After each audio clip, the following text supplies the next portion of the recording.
இந்த நாட்களிலே லூக்கா எழுதின சுவிசேஷம் 1ஆம் அதிகாரத்தை நம்முடைய வேத புஸ்தகத்தில் திருப்பிக் கொள்வோம். லூக்கா எழுதின சுவிசேஷம் 1ஆம் அதிகாரத்தை நாம் எல்லாரும் திருப்பிக் கொள்வோம். அந்த 1ஆம் அதிகாரத்திலே 2 பேரை குறித்து சொல்லப்பட்டிருக்கிறது. 2 பேரை குறித்து சொல்லப்பட்டிருக்கிறது. ஒருவர் சகரியா, இன்னொருவர் எலிசபெத். இந்த 2 பேரும் ஆரோனுடைய லேவி கோத்திரத்திலே பிறந்தவர்கள். இங்கே நான் அந்த அதிகாரத்தினுடைய 5வது வசனத்தை வாசிக்கிறேன். யூதயா தேசத்தின் ராஜாவாகிய ஏரோதி நாட்களில் அபியா என்னும் ஆசாரிய வகுப்பில் சகரியா என்னும் பேர் கொண்ட ஒரு ஆசாரியன் ஒருவன் இருந்தான். அவன் மனைவி ஆரோனுடைய குமாரத்திகள் ஒருத்தி, அவள் பேர் எலிசபெத். இந்த வேத வார்த்தையை சற்று என்னோடு கூட இந்த 1ஆம் அதிகாரத்தை உங்க கையில எடுத்துக்கொள்ளுங்கள். இதுல இருக்கிற சில ஆழமான அனுபவத்தை இந்த எலிசபெத்துக்கும் இந்த சகரியாவுக்கும் இருந்ததான ஒரு ஆவிக்குரிய அந்த அனுபவத்தை நீங்களும் நானும் பெற்றுக்கொள்ளும்படியாக இந்த பகுதியை காலவேளை தியானிக்கும்படியாக பரிசுத்த ஆவியானவர் நமக்கு உதவி செய்வாராக. இந்த வார்த்தையை சற்று கவனித்து பாருங்கள். இந்த வேதம் அழகாய் சொல்லுகிறது, அபியா என்னும் ஆசாரிய வகுப்பில் சகரியா என்னும் பேர் கொண்ட ஒரு ஆசாரியன் இருந்தான். நல்ல கவனித்து பாருங்கள். அடுத்த வார்த்தை சொல்லுகிறது, ஆரோனுடைய குமாரத்தியில் ஒருத்தியாகிய எலிசபெத் என்கக்கூடிய ஒரு ஸ்திரீ இருந்தாள். இந்த 2 பேரும் கணவனும் மனைவியுமாக இருந்தார்கள். இவருடைய வாழ்க்கையை குறித்து சொல்ல வேண்டுமானால், இவர்கள் ஒரு ஊழியக்கார குடும்பத்திலே பிறந்தவர்கள். இவர்கள் ஆசாரிய லேவி கோத்திரத்திலே பிறந்தவர்கள். இவர்கள் ஒரு ஆசாரிய வகுப்பை சேர்ந்தவர்கள். சகரியா ஒரு ஆசாரிய வகுப்பை சேர்ந்தவர்கள். அதே போல எலிசபெத்தும் ஒரு ஆசாரிய வகுப்பை சேர்ந்தவர்கள். இவர்கள் பாருங்க, 6வது வசனத்தில் சொல்லுது, அவர்கள் இருவரும் கர்த்தரிட்ட சகல கற்பனைகளின்படியையும் நியமங்களின்படியையும் குற்றமற்றவர்களாய் நடந்து தேவனுக்கு முன்பாக நீதி உள்ளவர்களாய் இருந்தார்கள். தேவனுக்கு முன்பாக, எல்லாரும் அந்த வார்த்தையை கவனிங்க, தேவனுக்கு முன்பாக அவர்கள் நீதி உள்ளவர்களாய் இருந்தார்கள். நல்ல கவனிங்க. மனுஷனுக்கு முன்பாக, நான் அடிக்கடி சொல்வேன், மனுஷனுக்கு முன்பாக நீதியாக வாழ்வது எளிதான காரியம். மனுஷனுக்கு முன்பாக பரிசுத்தமாய் ஜீவிப்பது எளிதான காரியம். தேவனுக்கு முன்பாக ஒருவன் நீதியாய் வாழ்வது மிகவும் மிகவும் கடினமான காரியம். காரணம் என்னவென்றால், மனுஷன் முகத்தை பார்க்கிறான், தேவன் இருதயத்தை பார்க்கிறவராய் இருக்கிறார். நான் மறுபடியும் சொல்லுகிறேன், மனுஷன் முகத்தை பார்க்கிறான், தேவன் இருதயத்தை பார்க்கிறவராய் இருக்கிறார் அவர். அப்ப கர்த்தருடைய பிள்ளைகள் இங்கே கவனிக்க வேண்டும். இவர்கள் இருவரும் கர்த்தரிட்ட சகல கட்டளையின்படியையும் நியமங்களின்படியையும் குற்றமற்றவர்களாய் நடந்து தேவனுக்கு முன்பாக நீதி உள்ளவர்களாய் இருந்தார்கள். 2 பேரையும் குறித்து பரலோகத்தின் தேவன் என்ன செய்கிறார்? சாட்சி கொடுக்கிறார். ஒருவேளை பழைய ஏற்பாட்டிலே ஒரு நபரை குறித்து சாட்சி கொடுத்திருக்கிறது. ஒரு நபரை குறித்து சாட்சி கொடுத்திருக்கிறது. நல்ல கவனிங்க. ஆதியாகமத்தின் புஸ்தகம் 6ஆம் அதிகாரம் 9வது வசனத்திலே நோவாவை குறித்து சொல்லப்பட்டிருக்கிறது. அக்காலத்திலே அப்படி என்று. நல்ல கவனிங்க. நோவா தன் காலத்தில் இருந்தவர்களுக்குள்ளே நீதிமானும். நல்ல கவனிங்க. நோவாவை குறித்து சொல்லப்பட்டிருக்கிறது. நோவா மனைவியே அங்க சேர்க்கல, நோவாவை மாத்திரம் குறிப்பிடப்பட்டிருக்கிறது. நோவா அக்காலத்திலே, தன் காலத்திலே இருந்தவர்களுக்குள்ளே நீதிமானும் உத்தமனுமாய் இருந்தான். போதும், நல்ல கவனிங்க. இவன் வாழ்ந்த காலம் எல்லாரும் பரிசுத்தவான்கள் வாழ்ந்த காலம் என்று நினைக்காதீங்க. இவன் வாழ்ந்த காலம் என்ன தெரியுமா? மனுஷனுடைய அக்கிரமம். நல்ல கவனிங்க, அந்த வார்த்தையை கவனிங்க. மனுஷனுடைய அக்கிரமம். அது எத்தனாவது வசனம்? 5வது வசனம். மனுஷனுடைய அக்கிரமம் பூமியிலே பெருகின போது, நல்ல கவனிங்க, அங்கே ஒரு உத்தமமான மனுஷன், ஒரு உண்மை உள்ள மனுஷன், நோவா என்கிற மனுஷன் அந்த இடத்துல என்ன செய்கிறான்? காணப்படுகிறான். நான் சொல்லுகிறேன், அக்கிரமம் பெருகியிருந்த காலத்திலே, மனுஷனுடைய அக்கிரமம் பெருகியிருந்த காலத்திலே அவர்களோடு இணைந்து ஜீவிக்கக்கூடிய ஒரு வாழ்க்கை நோவாவுக்கு இருந்த போதிலும், நோவா அந்த வாழ்க்கையை அவன் எடுத்துக்கொள்ளாதபடிக்கு அவன் தேவனுக்கு முன்பாக எப்படி இருந்தானா? உத்தமனும் நீதிமானுமா இருந்தான். கையை வைத்து ஆமென் சொல்லுவீங்களே. நல்ல கவனிங்க. இன்னைக்கு என்ன சொல்றாங்க? உலகத்துல செய்யாதான் நான் செஞ்சிட்டேன், உலகத்துல பேசாதான் நான் பேசிட்டேன், உலகத்துல தடுமாறாதான் நான் தடுமாறிட்டேன், உலகத்துல அவங்களுடைய காரியம் இப்படி இருக்குது, அதனால நான் என்ன இப்படி செஞ்சா அது தவறா அப்படின்னு சொல்லி உலகத்தோடு கூட என்ன செய்கிறாங்க, ஒத்து போகிறாங்க. அல்லேலூயா. ஏன் தெரியுமா, சில சகோதரர் நீங்க தேவையில்லாம பஸ் ஸ்டாண்ட்ல உட்கார வேணாம், மற்றவங்களோட உட்காந்துக்கிட்டு சரிக்கு சரி டீ குடிச்சிட்டு பேசாதீங்க. எதுக்கு சொல்ல தெரியுமா, உங்களையும் என்னையும் தேவன் இந்த பூமியில எப்படி தெரியுமா வச்சிருக்கிறாரு, ராஜரீக ஆசாரிய கூட்டமாய் வைத்திருக்கிறார். அவர் ராஜரீக ஆசாரிய கூட்டமாய் உங்களையும் என்னையும் தேவன் என்ன செய்திருக்கிறார், தெரிந்து கொண்டிருக்கிறார். ஆகையாலே நீங்களும் நானும் கொஞ்சம் கவனமா இருக்க வேண்டும்.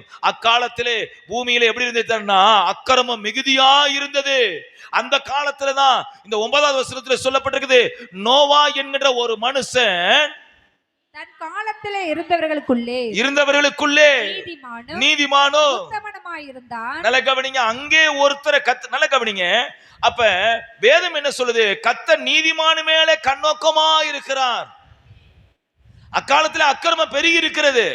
அந்த பெருகி இருக்க காலத்துல ஒருத்தர் உத்தமனும் நீதிமானாய் வாழ்ந்தா. நல்ல கவனிங்க, வேதம் சொல்லுது நீதிமான்கள், கர்த்தருடைய கண்கள் நீதிமான் மேல என்ன செய்தான், நோக்கமா இருக்குது. அவ்வளோ பேர் அக்கிரமம் செய்யறான், ஆனா கர்த்தருடைய பார்வை மாத்திரம் யார் மேல இருக்குது, நோவா மேல இருக்குது. இங்க பாருங்க, அது போலதான் வேதத்திலே அழகாய் சொல்லப்பட்டிருக்குது. இந்த ஆசாரிய வகுப்பை சேர்ந்த இந்த சகரியாவும் எலிசபெத்தும் கர்த்தரிட்ட சகல கட்டளையின்படியையும் நியமங்களின்படியையும் குற்றமற்றவர்களாய் நடந்து தேவனுக்கு முன்பாக தங்களை நீதி உள்ளவர்களா என்ன செய்தார்கள். அல்லேலூயா. எவ்வளவு அற்புதமான காரியம், அற்புதமான காரியம் இல்ல. மனுஷனுடைய நீதி கர்த்தருக்கு முன்பாக நிற்கும் போது அந்த நீதி நிற்குமா? ஒரு மனுஷன் இருந்தான் பழைய ஏற்பாட்டிலே, ஏசாயா என்கிற ஒரு மனுஷன் இருந்தான்.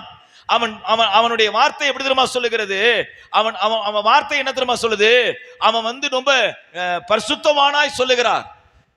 இப்ப பரிசுத்தவானா இருக்கிற 6ஆம் அதிகாரத்துல, ஏசாயா 6ஆம் அதிகாரத்துல அந்த மனுஷனுடைய காரியம் விளங்கக்கூடியதுக்கு பாருங்க. உசியா ராஜா மரணமடைந்த நாட்களிலே ஆண்டவர் உன்னதமான சிங்காசனத்தின் மேல் வீற்றிருக்க கண்டேன். நல்ல கவனிங்க, இந்த ஏசாயா எத்தனை பேருக்கு ராட்சிய காலத்துல இவன் தீர்க்கதரிசியா இருந்தான்னு 1ஆம் அதிகாரத்தை படிங்க. 1ஆம் அதிகாரம் 1வது வசனத்தை படிங்க. ஆமோசின் குமாரனாகிய ஏசாயா யூதாவின் ராஜாக்களாகிய உசியா, யோராம், எசேக்கியா என்பவர்கள் நாட்களிலும் 4 ராஜாக்கள் வாழ்ந்த காலத்துல இவன் யாரா இருந்தான்? அப்ப இவன் யாருன்னா ஒரு பரிசுத்தவான் தான்.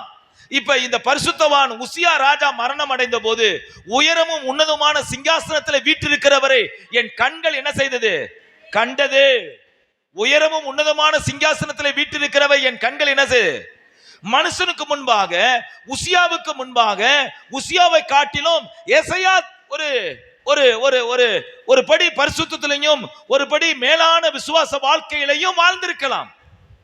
ஒருவேளை உசியாவினுடைய வாழ்க்கையை வைத்து இந்த ஏசாயா ஒரு கம்பேரிசன் லைஃப் என்ன செஞ்சிருக்கலாம், வாழ்ந்திருக்கலாம், கம்பேர் பண்ணி வாழ்ந்திருக்கலாம். அவன் இன்னைக்கு கூட நிறைய பேர் என்ன நினைக்கிறாங்க, மற்றவங்களை கம்பேர் பண்ணி அவங்களை காட்டில நான் பெஸ்ட், அவங்களை காட்டில நான் யோக்கியன், அவங்களை காட்டில நான் பரிசுத்தவான், அப்படித்தான் ஜனங்கள் என்ன செய்யறாங்க, தாங்களை தேற்றிக் கொள்ளுகிறார்கள். It's not good. நல்ல கவனிங்க, இது சரியல்ல. நான் சொல்லுகிறேன், என்னுடைய பரிசுத்தம் கர்த்தருடைய பார்வைக்கு முன்பாக வரும்போது, என்னுடைய விசுவாசம் கர்த்தருடைய பார்வைக்கு முன்பாக வரும்போது அந்த விசுவாசமும் அந்த பரிசுத்தமும் மெச்சிக்கொள்ளக்கூடிய காரியமா இருக்கிறதா என்று பார்க்க வேண்டும். நான் மறுபடியும் சொல்லுகிறேன், என்னுடைய விசுவாசமோ என்னுடைய பரிசுத்தமோ என்னுடைய உத்தமமான வாழ்க்கையோ கர்த்தருக்கு முன்பாக வரும்போது அது மெச்சிக்கொள்ளக்கூடிய காரியமா இருக்கிறதா என்று நீங்களும் நானும் ஆராய்ந்து பார்க்க வேண்டும். ஹலோ தேவ பிள்ளைகளே, சற்று நாம் கவனிக்க போறோம். இப்பொழுது நான் எனக்கு முன்பாக இருக்கிறேன் அல்லது எனக்கு முன்பாக ஓடிக்கொண்டிருக்கிறேன் ஒரு ஊழியக்காரை பார்த்து என்னுடைய பரிசுத்தத்தை நான் ஸ்டடி பண்ணுவேன்னா, ஆராய்ந்து பார்ப்பேன். ஆனால் எனக்கு அபத்தமான ஒரு காரியம் உண்டாகும். நான் யாரை பார்க்க வேண்டும்?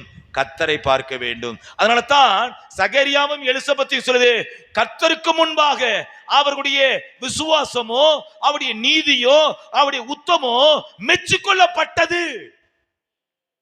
ஹலோ, கர்த்தருக்கு முன்பாக அவருடைய விசுவாசமோ அவருடைய நீதியோ அவருடைய பரிசுத்தமோ மெச்சிக்கொள்ளப்பட்டது.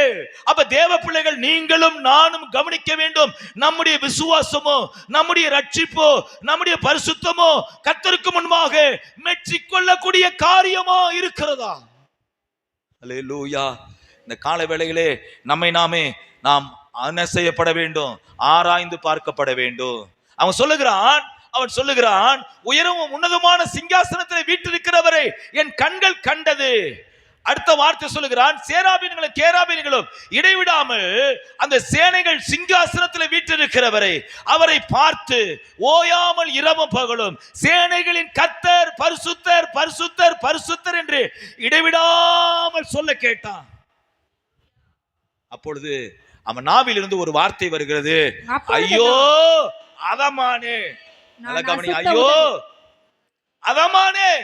அப்படியானால் நம்முடைய விசுவாசம், நம்முடைய ரட்சிப்பு, நம்முடைய பரிசுத்த வாழ்க்கை, நம்முடைய கீழ்ப்படிதல், நம்முடைய உத்தமம், நான் சொல்லுகிறேன், ஒருவேளை என் பிள்ளைக்கு முன்பாக நான் மேலானவனாய் இருக்கலாம், என் மனைவிக்கு முன்பாக நான் மேலானவனாய் இருக்கலாம், என்னோடு கூட சக ஊழியக்காருக்கு முன்பாக நான் மேலானவனாய் இருக்கலாம். ஆனால் தேவனுக்கு முன்பாக என்னுடைய நீதி எடுபடுமா அல்லது தேவனுக்கு முன்பாக என் நீதி உத்தமமா இருக்குமா அப்படி என்று ஆராய்ந்து பார்ப்போமானால் எத்தனை பேர் சொல்ல முடியும்? ஆமென் சொல்ல முடியுமா அல்லது அதமானேன் என்று சொல்ல முடியுமா?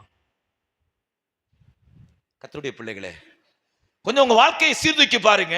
எப்போதும் நாவிலே பரியாசமோ எப்போதும் கேலி பிரயாசமோ இது கர்த்தருடைய பார்வைக்கு முன்பாக நீ போய் நிற்கும் போது அது அப்படிப்பட்ட உன்னுடைய அரட்டையும் உன்னுடைய கிரியையும் மெச்சிக்கொள்ளுவாரா? அதுதான் கேள்வியாக இருக்கிறது. தேவ பிள்ளைகளே, கிண்டலும் பேலியும் பரியாசமும் அடுத்தவனை குறை சொல்றதும் அடுத்தவனை அவமதிப்பாய் பார்ப்பதும் பேசக்கூடல. சிலர்லாம் பார்க்கிற பார்வை என்னது? இவ வீணா பண்ண சரிக்கு நான் நம்ப யோக்கியம். நீ கர்த்தருக்கு முன்பாக நின்று பாரு. உனக்கு முன்பாக நிற்கிற ஒரு நபரை பார்த்து அற்பமாய் நீ எண்ணி விடலாம். ஆனால் நீ தேவனுக்கு முன்பாக நிற்கும் போது உன்னை தேவன் எப்படி நினைப்பார் என்பதை நீ ஆராய்ந்து பார்க்க வேண்டும். கர்த்தருடைய பிள்ளைகளே, வேத வார்த்தை இருபுறமும் கருக்குள்ள பட்டயமா இருக்கிறது. ஊனையும் கணுக்களையும் அது என்ன செய்து ஊடுருவ குத்துகிறதா இருக்கிறது. அல்லேலூயா. அதனால்தான் வேதம் சொல்லுகிறது, சத்தியத்தை அறிவீர்கள், சத்தியம் உங்களை என்ன செய்யும்? விடுதலையாக்கும் என்று சொல்லப்பட்டிருக்கிறது. சத்தியத்தை அறிவதற்கு செவியை திறக்க வேண்டும், செவியை அடைக்க கூடாது. அல்லேலூயா. வேதம் சொல்லுது, விரியன் தன் செவியை அடைத்துக் கொண்டிருப்பது போல ஜனங்கள் தன்னுடைய செவியை என்ன செய்கிறார்கள்?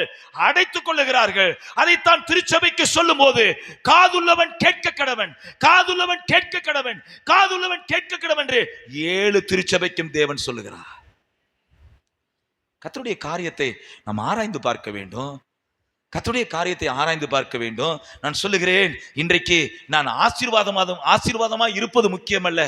என்னை ஆசீர்வதிப்பதற்கு தேவனுக்கு பிரியம்தான். என் ஆசீர்வாதம் தான் என் பரிசுத்தம் என்று நீங்க நினைக்க கூடாது. என்னுடைய மேன்மை தான் என்னுடைய பரிசுத்தம் என்று என்ன செய்யக்கூடாது?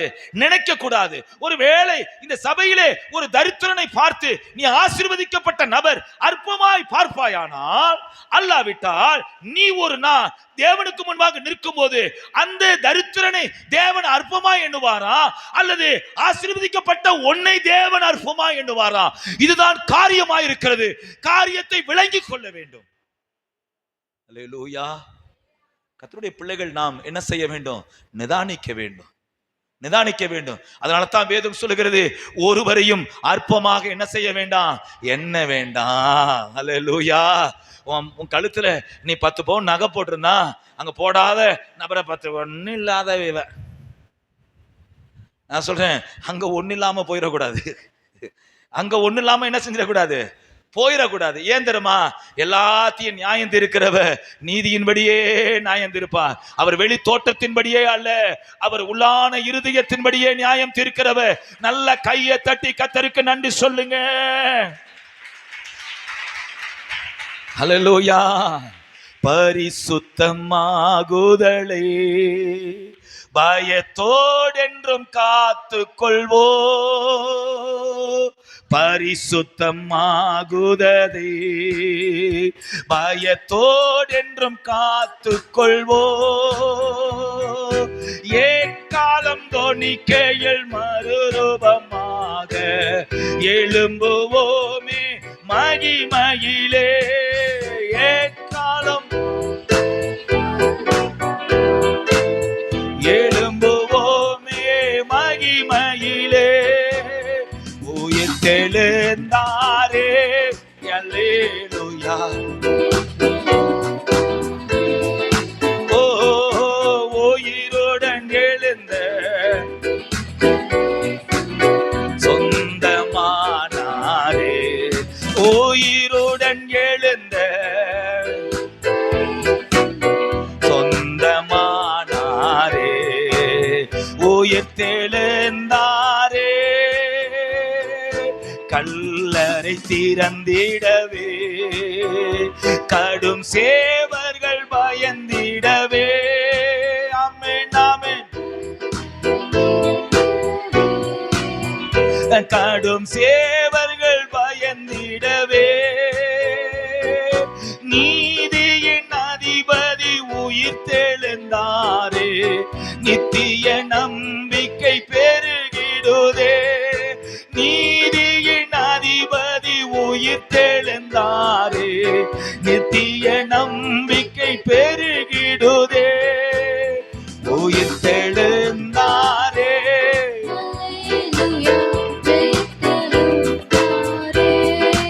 ஆமென் ஆமென். உயிருடன் எழுந்த மீட்பரே சுய சொந்தமானாரே. உயிருடன் எழுந்த மீட்பரே சுயன் ஆனாரே. உயிர்த்தெழுந்தாரே. பரிசுத்தமாகுதலே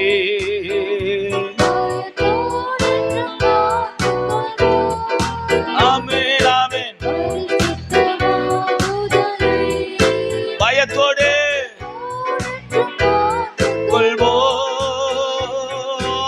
ஏக்காலம் தொனிக்கைகள் மறுரூபமாக எழும்புவோமே மகிமையிலே. ஏக்காலம் தொனிக்கைகள் மறுரூபமாக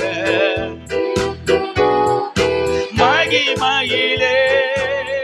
உயிர்த்தெழுந்தாரே அல்லேலூயா.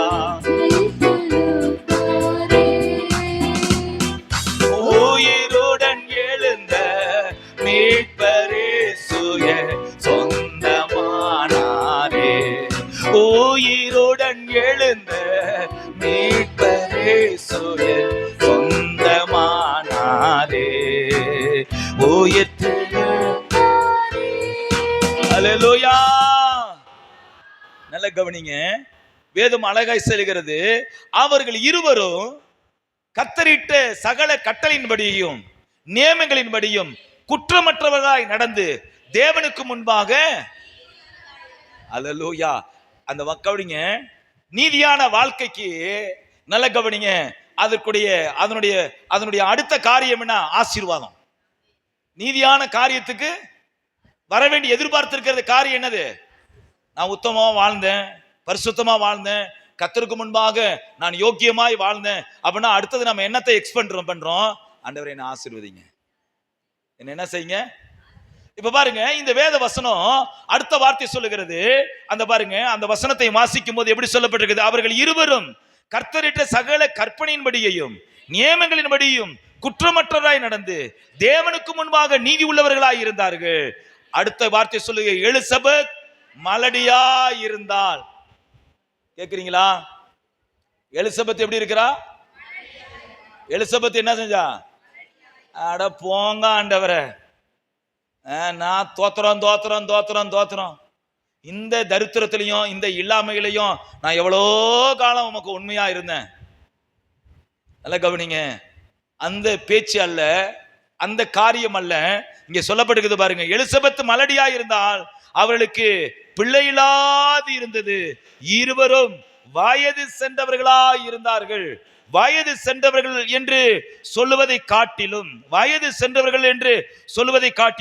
18வது வசனத்தை பாருங்க. அப்பொழுது சகரியா தேவதூதனை நோக்கி, இதை நான் எதினால் அறிவேன்? நல்ல கவனிங்க. வயது என்பது ஒரு 10 வயசு கூட போயிருச்சு, 20 வயசு கூட போயிருச்சு, அப்படி அல்ல. தேவதூதன் கபரியேல் தேவதூதனிடத்திலே சகரியா சொல்லுகிறார், நான் கிழவனோ, என் மனைவி எப்படி இருக்கிறார்? சகரியா சொல்லுகிறான், நான் யார் தெரியுமா? கிழவன். என் மனைவி யார் தெரியுமா? வயது சென்றவள். இப்ப இந்த உத்தமத்துக்கு இந்த பரிசா அப்படி நீங்க கேட்கலாம். கொஞ்சம் வேத வசனத்தை கொஞ்சம் ஆழமாய் கவனிங்க. வேத வசனத்தை கொஞ்சம் ஆழமா கவனிங்க. அந்த வேத வார்த்தை என்ன தெரியுமா சொல்லுது? ஆழமா என்ன தெரியுமா சொல்லுது? அவர்கள் உத்தமமாய் வாழ்ந்தார்கள், உண்மையாய் வாழ்ந்தார்கள். ஆனா வேதம் என்ன தெரியுமா சொல்லுது? மலடி என்று சொல்லுகிறது. அல்லேலூயா.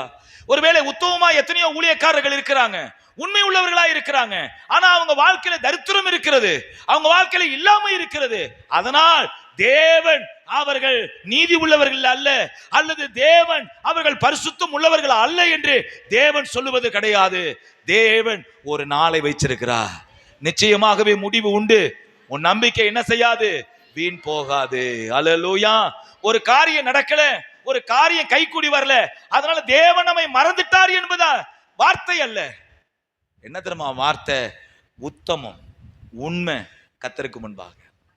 அல்லேலூயா. அங்க பாருங்க, மலடியா இருந்தார்கள். அடுத்த வார்த்தை சொல்லப்பட்டிருக்கிறது.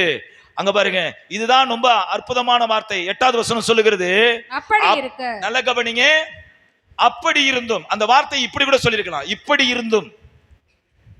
வேதம் என்ன சொல்லப்பட்டிருக்குது? அப்படி இருந்தும். அதை இப்படி கூட பயன்படுத்தி இருக்கலாம்ல. இப்படி இருந்தும், என் வாழ்க்கை இப்படி இருந்தும், என் வாழ்க்கை எல்லாராலும் தூசிக்கப்பட்டு இருந்தும், அப்படி இருந்துன்னு சொல்றதை காட்டிலும் இப்படி இருந்தும் அந்த வார்த்தையை அப்படி எழுதியிருக்கலாம். மொழியாக்கம் பண்ணுகிறவர்கள் அதை இப்படி இருந்துன்னு பண்ணியிருக்கணும். அதை அப்படி இருந்துன்னு பண்ணிட்டாங்க. அது அது அது அது ஒரு சரியான பதமாய் சொல்ல முடியாது. இப்படி இருந்தும் என்னது? பிள்ளை இல்லாமல் இருந்தும், யோக்கியமாய் நடந்தும், அவங்க வாழ்க்கையில என்ன தரமா விடல. அங்க பாருங்க, வேதம் சொல்லுது, அப்படி இருந்தும் அவன் தன் ஆசாரிய வகுப்பின் முறைமையின்படி தேவ சந்நிதியிலே ஆசாரிய ஊழியம் செய்து வருகிற காலத்தில் ஆசாரிய ஊழிய முறைமையின்படி தேவாலயத்துக்குள் பிரவேசித்து, அடப்போங்க, யாராவது போய் தூபத்தை காட்டுங்கடா, யாராவது என்னது தூபத்தை காட்டுங்க, யாராவது ஆராதி, யாராவது ஜெபம் பண்ணு. என் வாழ்க்கை என்ன இருக்குது? இல்லாமையில் இருக்குது. என் வாழ்க்கைய அடுத்தவனுக்கு எப்படி இருக்குது? கொஞ்சம் கவனிங்க. அருமையான மோகன் சேன வாழ்க்கையில இப்படிப்பட்ட ஒரு சூழ்நிலை இருந்தோம். ஒரு நாள் கூட அவர் எங்கேயும் உட்கார்ந்து படுத்து தூங்கி அந்த பலவீனத்தை குறித்து, அந்த அந்த அந்த இல்லாமையை குறித்து அவர் பேசினதே கிடையாது. அவர் நம்ம கவனிக்கிறோம். இப்ப பாருங்க, அவரு கர்த்தரை எவ்வளவு மேன்மையா வச்சிருக்கிறாரு. எங்க ஐயா MK சாம்சுந்தரம் ஐயா, எங்க ஐயாவை நீங்க எடுத்துக்கிட்டீங்கன்னா அவருக்கு என்ன கிடையாது? பிள்ளை இல்ல. ஆனா ஒரு நாள் கூட அவர் ஊழியத்துல சலிச்சு போனதா நான் பார்த்ததே கிடையாது. 9 வருஷம் அவர் கீழே உட்கார்ந்து அவர் முகத்தை பார்த்திருக்கேன். ஒரு நாள் கூட அவர் சோர்ந்து போய் உட்கார்ந்து என்ன செய்யல, பார்க்கல. அவர் சலிச்சு போகவே இல்லை. அவருக்கு கொடுக்கப்பட்ட ஊழியத்துல அவர் ஓடிட்டே இருந்தாரு. மேன்மை என்ன தெரியுமா? 600 கிளை சபை ஊழியம், 40,000 பேர் உள்ள ஒரு திருச்சபை. இதாங்க மேன்மை, இதான் மேன்மை. இந்த மேன்மையை நாம் என்ன செய்ய வேண்டும்? பார்க்க வேண்டுமானால் நம்ம வாழ்க்கையில எதெல்லாம் மைனஸா இருக்கோ அதை கொஞ்சம் மைனஸ் எடுத்து போடுங்க. எந்த ஊழியத்துக்கு நாம் அழைக்கப்பட்டிருக்கிறோம், எந்த முறைமைக்காக நாம் அழைக்கப்பட்டிருக்கோமோ அந்த முறைமையில சரியாய் ஓடுவோமானால் பிற்காலத்திலே கர்த்தருடைய மகிமை நம்முடைய வாழ்க்கையில காணப்படுகிறது. நம்முடைய வீட்டார் மாத்திரம் அல்ல, தேசமே காணும்படியாய் கர்த்தர் கிருபை செய்வார். அவர் ஹல்லேலூயா, ஹல்லேலூயா. கர்த்தர் நல்லவரா இருக்கிறார். பாருங்க, நல்லா கவனிச்சு பாருங்க.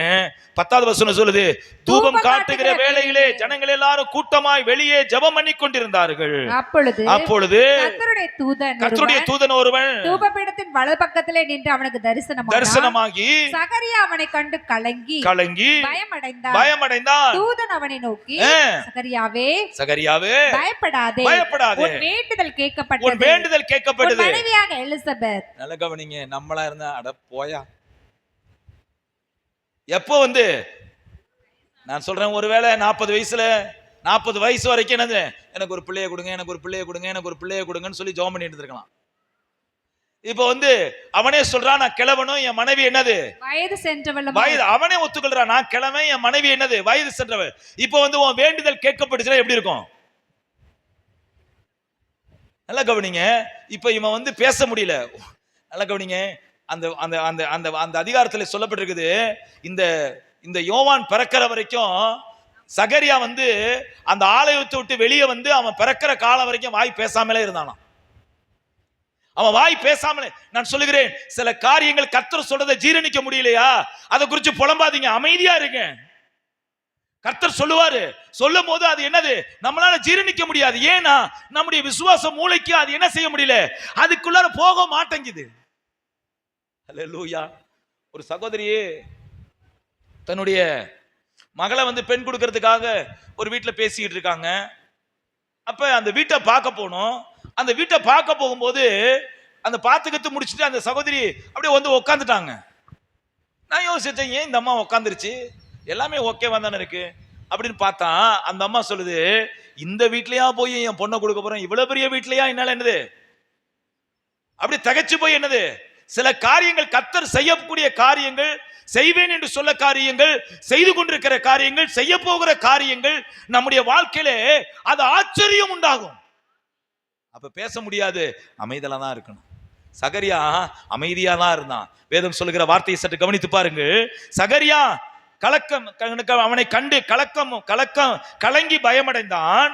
தூதன் அவனை நோக்கி, சகரியாவே பயப்படாதே, உன் வேண்டுதல் கேட்கப்பட்டது, உன் மனைவியாகிய எலிசபெத் உனக்கு ஒரு குமாரனை பெறுவாள், அவனுக்கு யோவான் என்று பெயரிடுவாயாக. யோவான் என்று பெயரிடுவாயாக. அடுத்த ஒரு வார்த்தையை சொல்றான், கவனிங்க, உனக்கு நல்ல கவனிங்க, உனக்கு சந்தோஷமும். நல்ல கவனிங்க, எல்லாரும் கவனிங்க, உனக்கு சந்தோஷமும். சில பேர் வாழ்க்கையில பிள்ளையினால என்ன இல்ல, சந்தோஷம் இல்ல. பிள்ளையினால என்ன இல்ல, ஒன்ன பெத்ததுக்கு எத்தனையோ பேரண்ட்ஸ் சொல்றாங்களே, ஒன்ன பெத்ததுக்கு வேதம் சொல்லுது, அவ நிமித்தம் உனக்கு. நான் சொல்றேன், இந்த வயதான இந்த இந்த சகரியாவுக்கு, இந்த வயதான எலிசபெத்துக்கு யோவான் பிறப்பு எப்படி தெரியுமா இருந்துச்சாம், சந்தோஷத்தை கொடுத்தது. நல்ல கவனிங்க, யோவானுக்காக ஆண்டவரே இவனை ஆசீர்வதிங்க அப்படின்னு யோவான் ஜெபிக்கல. அவன் சகரியா ஜெபிக்கல.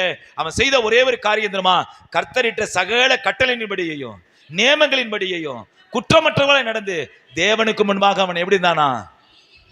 அல்லேலூயா. அத நிமித்தம் அவனுக்கு பிறக்க போற பிள்ளை எப்படி தெரியுமா இருக்குது, அவன் நிமித்தம் சந்தோஷம். அல்லேலூயா. பிள்ளை தம் அடிக்கிறான் பாஸ்டர், பிள்ளை தண்ணி அடிக்கிறான் பாஸ்டர் அப்படின்னு நிறைய பேர் என்ன செய்யறாங்க, ஜெப குறிப்பு கொண்டு வருவாங்க. நீ எப்படி இருக்க, நாம சரியா இருந்தா பிள்ளை என்ன செய்யும், சரியா இருக்கும். நாம சரியா இல்லை, நம்ம பிள்ளைய என்ன செய்ய முடியல, பிள்ளைய பிளைம் பண்ண முடியல. நல்ல கவனிங்க, சில பேரண்ட்ஸ் உடைய பிள்ளைகள் வந்து ஊழியக்காரியா இருக்கணும். ஆனா இன்னைக்கு அவங்க வாழ்க்கை எப்படி இருக்குது, தாறுமாறா போகுது. அதுக்கு காரணம் என்னன்னா, கர்த்தர் கொடுத்த கட்டளையில என்ன செய்யல, நிற்கல. அல்லேலூயா. உபாகமத்தின் புஸ்தகத்திலே 5ஆம் அதிகாரத்திலே ஒரு வார்த்தை வருகிறது. உபாகமத்தின் புஸ்தகம் 5ஆம் அதிகாரத்திலே ஒரு வார்த்தை சொல்லப்பட்டிருக்கிறது. அதுல 32, 5ஆம் அதிகாரம் 32, 33 வாசிங்க. உன் தேவனாகிய கர்த்தர் உங்களுக்கு கற்பித்தபடியே செய்ய சாவதானமா என்ன செய்யுங்க, இருங்கள். வலதுபுறம் இடதுபுறம் சாயாதிருப்பீர்களாக. நல்ல கவனிங்க, உலகத்துல நிறைய பாவம் இருக்குது. அவன் வேளாங்கண்ணிக்கு நடந்து போறானா, நீனும் பின்னாடியே நடந்து போ. நல்ல கவனிங்க, அவன் காவடி எடுத்தானா, நான் வந்து திருவிழாவுக்கு என்னைய கூப்பிட்டுருக்காங்க, நான் திருவிழாவுக்கு என்ன செய்யறேன், அப்படியோ போயிட்டு வந்துடுறேன். நல்லா கவனிங்க, அங்க வேதம் சொல்லுது, அற்புதமான வார்த்தை சொல்லுகிறது, வலதுபுறமோ இடதுபுறமோ சாயாதிருப்பீர்களாக. எத்தனை பேர் சாஞ்சிட்டு கிடக்குறீங்க, அவன் பிள்ளையா இருக்கட்டும், அவங்க புருஷனா இருக்கட்டும், உன் தாயா இருக்கட்டும், உன் சகோதரனா இருக்கட்டும், நீ சாய வேண்டாம், நீ நில்லு, அப்பதான் அவனை தூக்க முடியும். நீங்க நின்றாதான் அவனை என்ன செய்ய முடியும், அவன் கையை பிடிச்சு தூக்க முடியும். நீங்க இன்னைக்கு அவன் அப்படி இழுத்துட்டு அங்கேயே ஆல்டர் காலிலே இருக்க மாட்டான். தேவ பிள்ளைகளை கவனிக்கிறீங்களா நீங்க? அங்க அழகா சொல்லுது, நீ வலதுபுறமோ இடதுபுறமோ சாயாதிருப்பீர்களாக நீங்கள் சுதந்திரிக்கும் தேசத்திலே பிழைத்து சுகித்து நீடித்திருக்கும்படி உங்கள் தேவனாகிய கர்த்தர் விதித்த வழிகள் எல்லாவற்றிலும் நடக்க கடவீர்கள். ஆமென். அப்படி நடந்துட்டா உங்களுக்கு பிறந்த பிள்ளைகள், பிறக்க போகிற பிள்ளைகள் எப்படி தெரியுமா இருக்கும்? உங்களுக்கு சந்தோஷத்தை கொடுக்கும். உங்களுக்கு சந்தோஷத்தை கொடுக்கும். நல்லா கவனிங்க. சிலர்லாம் சொல்றாங்க, இவன் கேட்கவே மாட்டான் பாஸ்டர். எப்படி கேட்பான்? நம்ம பெருசா எல்லாத்தையும் கேட்ட மாதிரி என்ன செய்யறோம்? அடுத்த வார்த்தை சொல்லுகிறது, அவன் நிமித்தம் எப்படி இருக்குதா? சந்தோஷம். அவனுக்கு வருங்க, உனக்கு சந்தோஷமோ மகிழ்ச்சியும் உண்டாகும். அவன் பிறப்பு நிமித்தம் அநேகர் சந்தோஷப்படுவார்கள். இந்த பிள்ளை உனக்கு சந்தோஷத்தை கொடுக்கும், சமுதாயத்துக்கும் என்ன செய்யும்? சந்தோஷத்தை கொடுக்கும். அடுத்த வார்த்தை சொல்லுது பாருங்க, அவன் கர்த்தருக்கு முன்பாக பெரியவனாயிருப்பான். அவன் கர்த்தருக்கு முன்பாக என்ன செய்வானா? பெரியவனாயிருப்பான். நல்ல கவனிங்க. இந்த ஒரே ஒரு வார்த்தை, இந்த தீர்க்கதரிசன வார்த்தை நிறைவேறி இருக்கு. மத்தேயு சுவிசேஷம் 3ஆம் அதிகாரம் 14வது வசனத்தையும் 15வது வசனத்தையும் வாசித்தீங்கன்னா, இதே யோவான் சானகன் சொல்றாரு. 3:14-15 வாசிங்க. 3:14-15 வாசிங்க. யோவான் அவருக்கு தடை செய்து நான் உம்மாலே ஞானஸ்நானம் பெற வேண்டியதா இருக்கிறது, நீ என்னிடத்திலே வரலாமா என்றார்.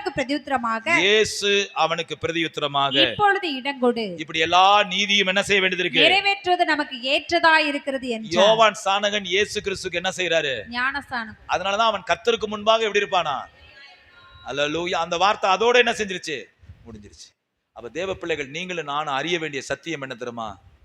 கர்த்தர் நமக்கு என்ன கட்டளையை கொடுத்திருக்கிறாரோ, என்ன நியமங்களை கொடுத்திருக்கிறாரோ, நாம் அதை கை கொண்டு கர்த்தருக்கு முன்பாக நம்ம நிற்கும் போது, நீதி உள்ளவர்களாய் நிற்கும் போது, அந்த கர்த்தர் சொல்லணும், உத்தமன் சொல்லணும், உண்மை உள்ளவன் சொல்லணும். எல்லாரும் இருக்கிற இடத்துல எழுந்து நின்று, எல்லாரும் இருக்கிற இடத்துல அப்படியே எழுந்து நின்று, எல்லாரும் இருக்கிற இடத்துல எழுந்து நின்று. நான் மனுஷனுக்கு முன்பாக நிற்கிற ஒரு நபர் அல்ல, நான் ஒரு அதிகாரிக்கு முன்பாக நிற்கிற ஒரு மனுஷன் அல்ல, கர்த்தருக்கு முன்பாக நிற்கிற ஒரு மனுஷனாக என்னை நீங்க தெரிந்து கொண்டீங்கப்பா. உமக்கு கோடா கோடி சோத்திரத்தை ஏறெடுக்கிறேன்ப்பா. உமக்கு கோடா கோடி சோத்திரத்தை ஏறெடுக்கிறேன்ப்பா. இந்த கால வேளையில என் தகப்பன் எங்களுக்கு இறங்கணும். ஆண்டவரே எங்களுக்கு இறங்கணும். நாங்கள் ஒருவேளை ஆண்டவரே எங்களுடைய ஆசீர்வாதத்துக்கு ஆண்டவரே ஏங்கி அது கைக்குடி வராமல் இருக்கும்போது எங்கள் ஆத்துமா சோர்ந்து போய் ஆண்டவரே உம்முடைய ஆராதனையை, ஜபத்தை, ஊழியத்தை ஒருவேளை நாங்கள் சலிப்பா செய்திருப்போமானால் எங்களை மன்னிங்க ஆண்டவரே. சகரியாவுக்கு கொடுத்த அந்த முறைமை வந்தபோது ஆண்டவரே, தாவீது 1 நாளாகமத்தின் புஸ்தகம் 23ஆம் அதிகாரம் 24ஆம் அதிகாரத்திலே ஆண்டவரே ஆரோனுடைய முறைமையை சரியாய் செய்து வைத்திருந்தான். அந்த முறைமையின்படி இந்த சகரியா அவனுக்கு சீட்டு விழுந்த போது ஆண்டவரே அந்த முறைமையை சரியாய் செய்தானே ஆண்டவரே. அப்படி நாங்கள் செய்ய கர்த்தர் எங்களுக்கு கிருபை செய்யுங்கப்பா. எங்க வாழ்க்கையில் இருக்கிற குறைவுகளை நினைத்து நாங்க தளர்ந்து போகாதபடிக்கு எங்க கையில கொடுத்திருக்கிற உத்தரவாதத்திலே நாங்க உண்மையாய் ஓட கர்த்தர் எங்களுக்கு கிருபை செய்யுங்கப்பா. உண்மையாய் ஓட எங்களுக்கு கர்த்தர் கிருபை செய்யுங்கப்பா. எல்லாரும் வலது கரத்தை வைத்து சொல்லுங்க, உண்மையாய் ஓட கர்த்தர் கிருபை செய்யுங்கப்பா. உண்மையாய் ஓட கர்த்தர் கிருபை செய்யுங்கப்பா. ஆண்டவரே, பரிசுத்தமாய் ஓட கர்த்தர் கிருபை செய்யுங்கப்பா. பரிசுத்தமாய் ஓட கர்த்தர் கிருபை செய்யுங்கப்பா. உயிர் தெழுந்தாரே, அல்லேலூயா, ஜெயித்தெழுந்தாரே, உயிரோடன் எழுந்த மீட்பரே சுயன், உயிரோடன் எழுந்த மீட்பரே சுயன் ஆனாரே, உயிர் தெழுந்தாரே,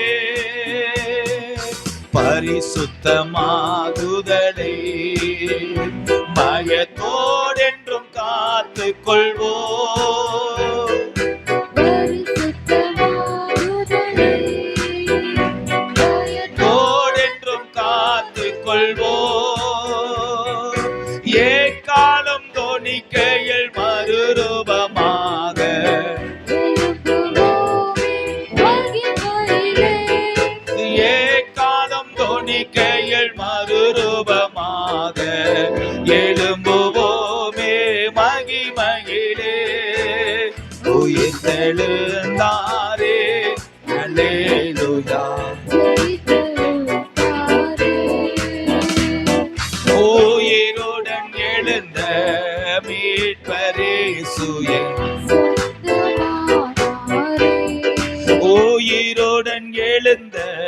மீட்பரே சுய உயிர் தெழுந்தாரே. எம்மாவூர் சீடர்களே எல்லாம் மன இருள் நீக்கினாரே.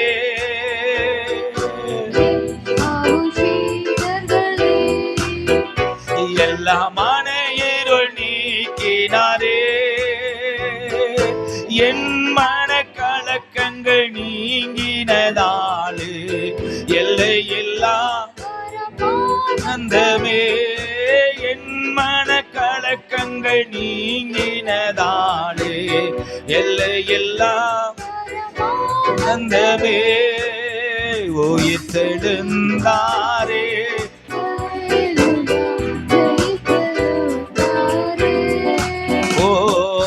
உயிருடன் எழுந்த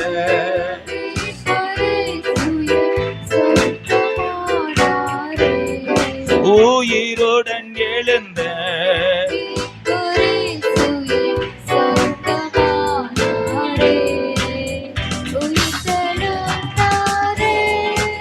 அல்லேலூயா.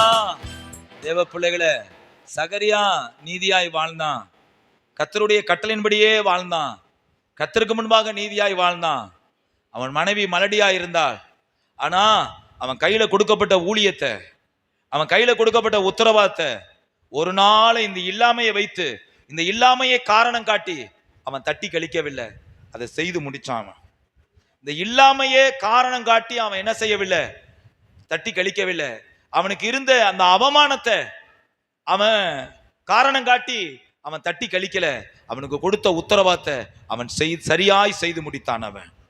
அதே போல நீங்களும் நானும் நமக்கு கொடுக்கப்பட்டிருக்கிற அந்த உத்தரவாதத்தை சரியா செய்து முடிப்போம். கர்த்தர் நம்ம ஆசீர்வதிப்பாராக. ஆமென். இந்த காடை எல்லாரும் கையில எடுத்துக்கொள்ளுங்க. பக்கத்துல இருக்கிற ஒருவர் கரத்தை ஒருவர் பிடிச்சுக்கிட்டு, எங்க கையில ஒரு கையில காடை பிடிச்சுக்கோங்க. ரெண்டு பேரா கையில பிடிச்சு ஜெபம் பண்ணுங்க. ஆண்டவரே, நாங்க கையில வச்சிருக்கிற இந்த காடு ஆத்துமாவா மாறட்டையா. ஒருவேளை ஒத்தப்படையில வந்தா இன்னொருத்தவங்க கையை பிடிச்சுக்கோங்க இணைஞ்சு. ஆண்டவரே, ஆத்துமாவா மாறணும். ஆண்டவரே, என் கையில இந்த ஒரு உத்தரவாதத்தை கொடுத்துருக்கிறீங்க. இந்த ஒன்னையாவது இந்த வாரத்துக்குள்ளாக நான் செய்து முடிக்கணும்ப்பா. இந்த ஒரு உத்தரவாதத்தையாவது நான் செய்து முடிக்கணும்ப்பா. கர்த்தர் கிரியை செய்யுங்கப்பா. எல்லாரும் ஜெபம் பண்ணுங்க. எல்லாரும் ஜெபம் பண்ணுங்க. கர்த்தர் அப்படியே செய்யுங்க ஆண்டவரே. கர்த்தர் அப்படியே செய்யுங்க ஆண்டவரே. உடைய கரத்துல ஒப்பு கொடுக்கிறோம். கர்த்தர் ஆசீர்வதிங்க. கர்த்தருடைய கரம் கூட இருந்து நடத்தட்டும். பெரிய காரியங்களை செய்யுங்க. தேவ கரத்திலே மறைத்துக் கொள்ளுங்க ஆண்டவரே. தேவ கரத்திலே மறைத்துக் கொள்ளுங்க. இந்த ஊழியத்தை என்னை இணைச்சிருக்கிறீங்க. இந்த ஊழியத்திலே என்னை இணைச்சிருக்கிறீங்க. இதை உண்மை உத்தவமா செய்ய கர்த்தர் கிருபை செய்யுங்க ஆண்டவரே. இல்லாம இருக்கட்டும், தரித்திரம் இருக்கட்டும் ஆண்டவரே, இதெல்லாம் ஒரு நாளைக்கு எனக்கு எல்லாத்தையும் அனுகூலமாய் மாற்றுவீங்க. நாங்க தொடர்ந்து ஓட கர்த்தர் கிருபை செய்யுங்கப்பா. கரத்திலே ஒப்பு கொடுக்கிறோம். ஆசீர்வதிங்க இயேசு மூலம் பிதாவே. என் ஆத்துமாவே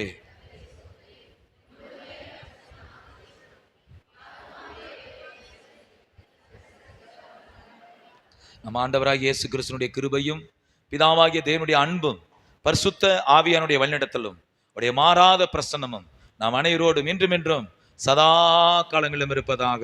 ஆமென். அல்லேலூயா. கர்த்தர்